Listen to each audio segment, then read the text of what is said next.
Ang dalagang probinsyana, nagagamas sa palayanan. Ito na po yung baboy po ni tatay.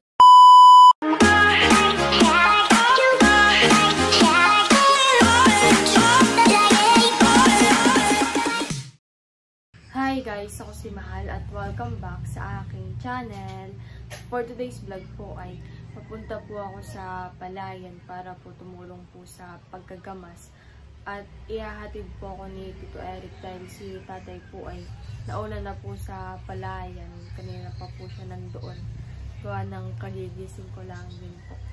So tara po. Si nanay po muna ang bantay dito sa tindahan at ako po ay ihahatid po ni Tito Eric sa Palayan. Ihahatid na po ako ni Tito. Tara, let's go.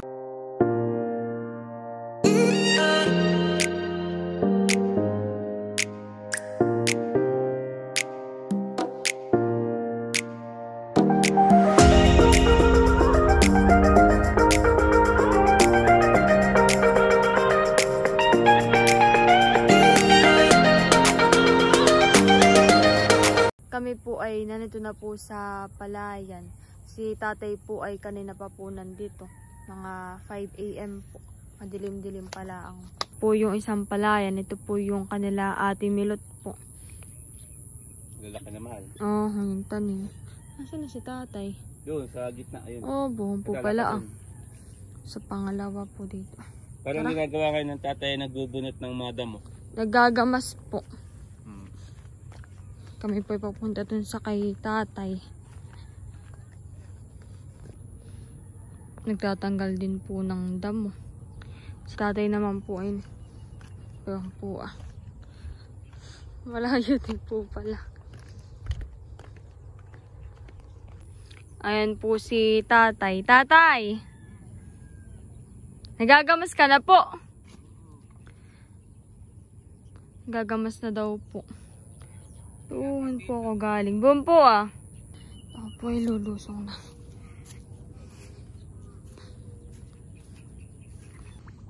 Ako po ay nakalusong na.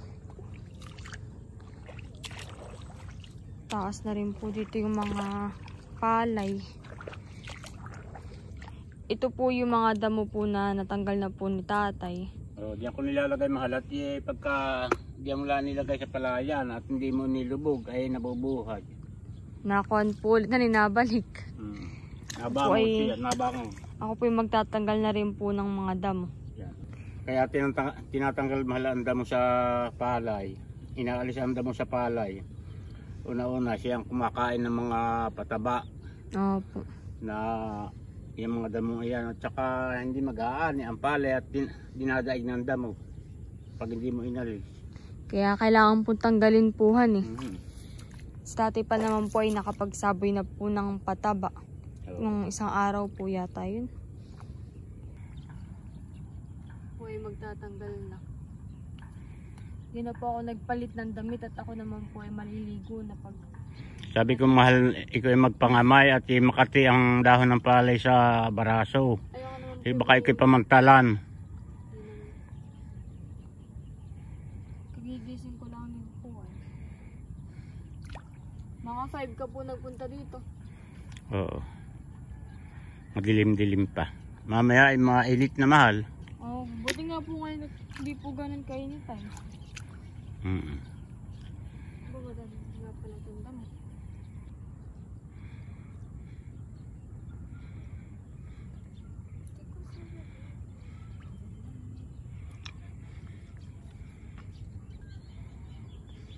Ang dalagang probinsyana, nagagamas sa palayanan. Oo, pagka ngayon September Mahal, may pasok ka na. Opo. Sa Maynila. Kailan magaluwas mo Mahal? Hindi ko po alam. Parang September 1 po ang pasok namin eh.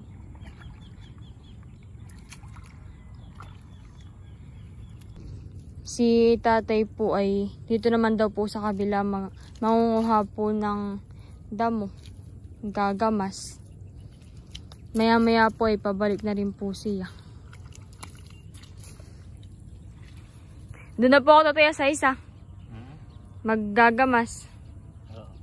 Doon naman daw po ako sa isang maggamas. Anong tawag din? Pitak? Oo.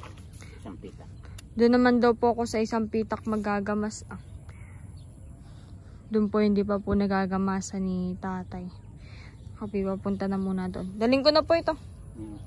Kadaling ko na po ito. Dito daw po muna ako pala.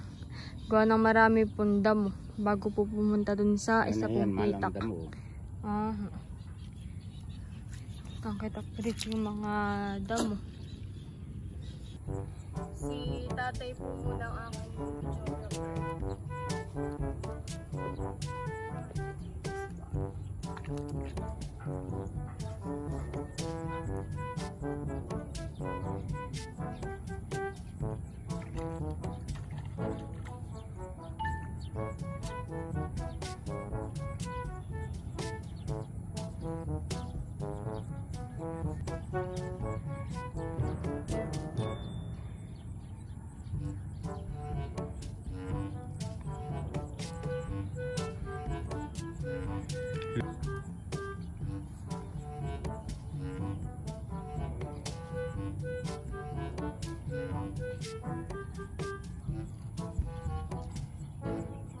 Malalaki na po dito yung damo.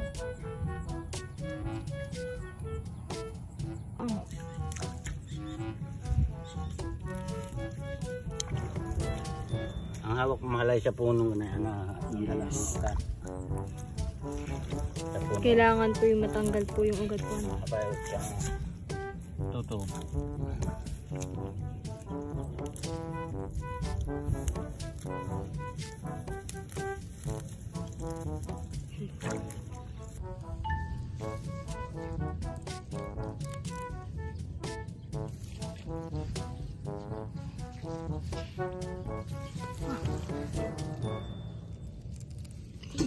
Tapon mahal, ako ay nasa Barangay Pamplona, malapit sa DA.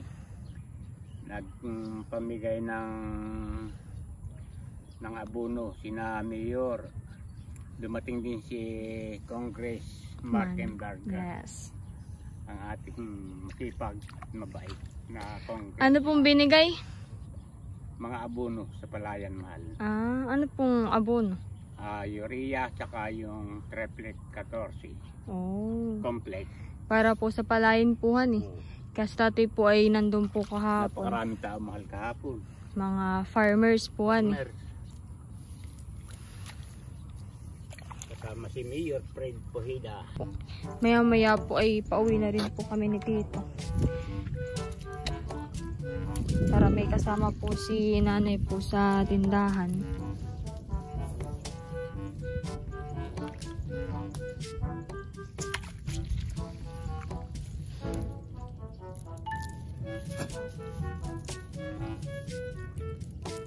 Hindi siya nagpo-focus.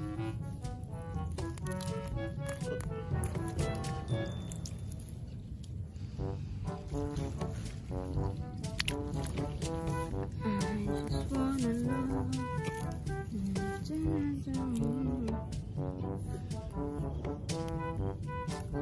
Yeah.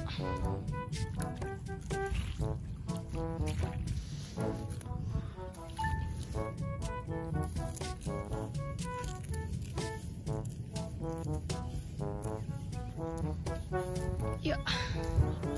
Ang tawag mahal sa damong ito ng iba ay kapakapayahan. Ano? Kapakapayahan. Kapayahan. Kapakapayahan. Ito po ang tawag. Pag ginamas mo mahal ay nabangon siya. Pag hindi mo inilubog sa putik.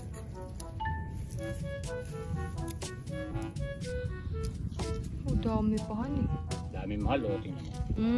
Dami po pala. At ang araw-arawaning mahal. Hanggang hindi ko pa pumupunta ng Manila. Maganda naman po ito kuwan para pong exercise na rin po tuwing umaga.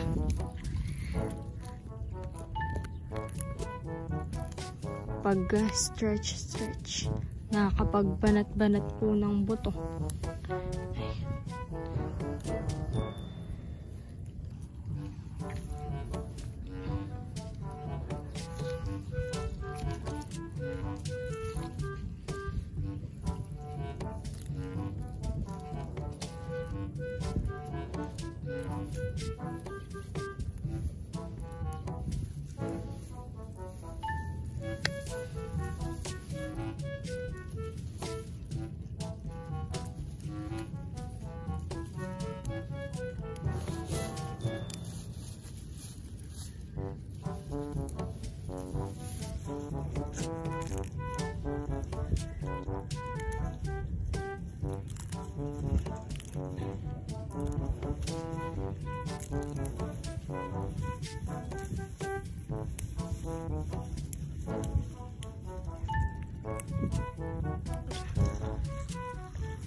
Pinapauwi na po ako ni tatay at baka ay kami po kukuha pa ng lupa para po sa kanyang halaman. Aayusin daw po niya.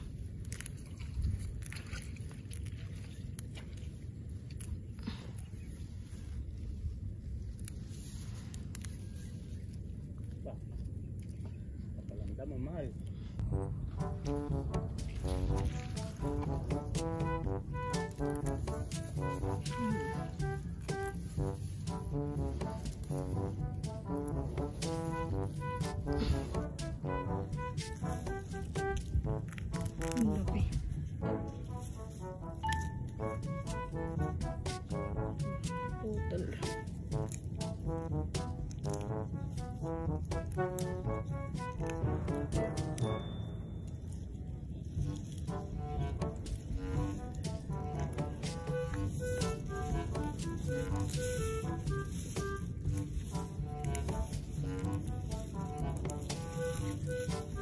Ako po ay pabalik na. Kami po kukuha pa po ni Tito ng lupa para po sa halaman po ni nanay. Wala pong kuhol. Yung kuhol daw po ngayon ay mga nakalubog. Gawa ng wala pong tubig. Doon naman po may tubig at si tatay po ay nagpatubig galing po sa PAM. Pabalik ka na rin po, tatay. Maya pa, mahal, mauna na kayo. Sige po, kuha pa kayo ng lupa. Bye. Si tatay po ay naka-ATV. Yan naman po hindi ganun kainit. Aray po. Kami po ay nanito po sa kanila Tia Lanling. Tumalay, likod ng babuyan ng tatay. Po. Kaya baboy ng tatay, alaga. Oh. Yung dalawa. Mga inahinin niyan, mga buntis na yan. Buntis na. Oo. Ay nagpapakuha nanay ng lupa dito at mataba. Lalagay niya sa kanyang mga halaman. Sa mga hardin. Para maayos yung kanyang mga halaman doon. Ipampupuno lang niya doon sa ibabaw.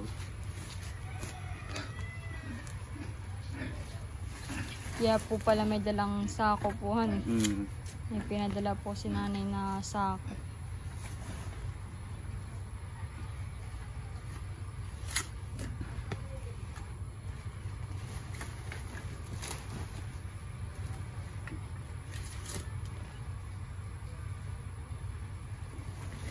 Taba, itong lupa. Yung mga daming halaman dito ang mga tiya sa likod. Meron po pating saging po, Di yan, minsan nakuha dati ng mga... dami. Pating Meron pa pagulay, po. puso.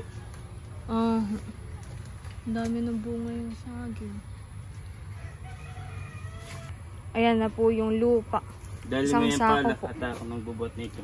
Thank you po sa lupa. Tara. Dito po pala ang daan ah. Let's go. Ito na po yung baboy po ni tatay. Inaalagaan. Tsaka po kay Tito Kagwapo lang. Pati din po pala ito. Oh, laki. Hinahinin mali yan. Mga buntis na yan. Tsaka yung sa kabila sa dulo. Bali ito po ay kay tatay tsaka po kay Tito Kagwapo lang. Tapos ay pinapaalagaan po sa... Ano na nga po dito? Dito sa asawa ng TOP. Doon po sa asawa po ng kapatid po ni tatay. Okay nung baboy. Ako po ngayon ay nagkakape na. Si nanay po ngayon ay naliligo. Tapos ay si Tito Eric naman po ay nagluluto na po ng ulam. Wanang si tatay po pagkagaling po sa palayan ay kumakain na po ng umagahan. Kain po yun ng kanin. Kaya kailangan po ay may kanin at saka po ulam. Tapos ay most of the time po ay sabay po silang kumakain ni nanay. Si nanay po yata hindi pa rin po nakain. Maagap-agap pa naman po. Ako naman po ay hindi po sanay mag-rice sa umaga. Ano lang po, tinapay at saka po kape.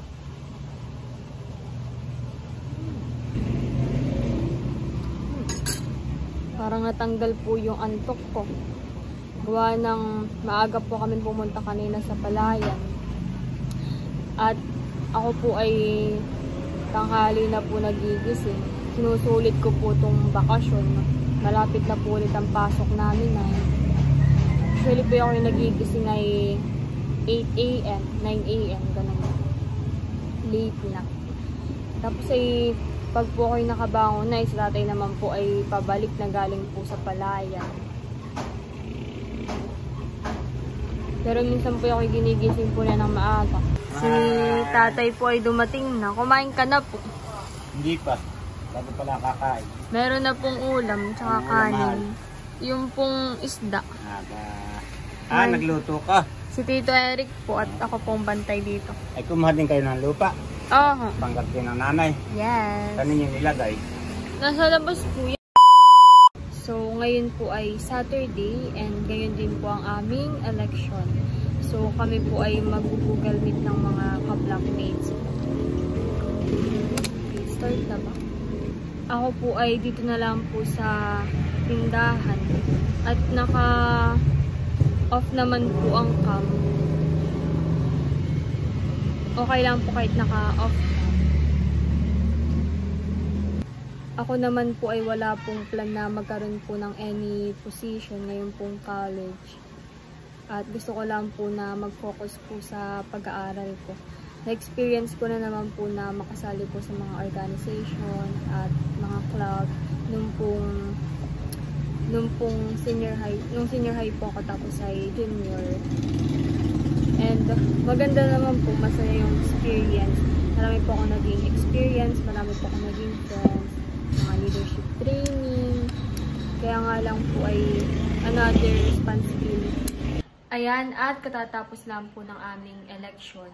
So, tapos na po, meron na po kaming block coordinator, president, vice president, at nakakatuwa po dahil meron din pong committee, may mga nag-volunteer po, maging PubMat editor, video editor, marami pong nag-volunteer. At kami po ay meron na pong pasok sa September 1, first semester. Tapos adjustment period po namin ay September 1 to September 30.